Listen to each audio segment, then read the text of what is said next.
প্রথম বাজেট আমাদের ভারতীয় জনতা পার্টির সরকারের, মানুষের সরকারের, জনতার সরকারের। আর এই বাজেটে একদিকে যেরকম দেখবেন চাকরিজীবীদের অ্যাড্রেস করা হয়েছে, একদিকে গরিব মানুষকে অ্যাড্রেস করা হয়েছে, মা বোনেদের যে বিষয়টা ছিল যে ৩,০০০ টাকা করে অন্নপূর্ণা যোজনা, সেটা আগেই দেওয়া হচ্ছিল।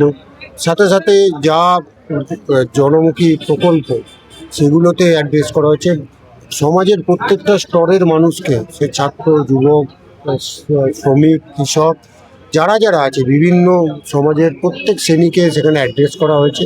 কারণ এই রাজ্যটা জানতেন যে আপনারা পুরো দেউলিয়া করে দিয়ে চলে গেছে, আর সেখানে দাঁড়িয়ে এরকম একটা প্রথম পূর্ণাঙ্গ বাজেট পেশ করা এটা সত্যিই কঠিন কাজ ছিল। আমি অর্থমন্ত্রী এবং মুখ্যমন্ত্রী সমস্ত মন্ত্রিসভার সদস্যদের ধন্যবাদ জানাবো। এরা এত কম সময়ে এরকম একটা সুন্দর বাংলার মানুষের জন্য বাজেট পেশ করেছেন। বাংলার মানুষ, সর্বস্তরের মানুষ এতে উপকৃত হবেন, আমরা আশাবাদী।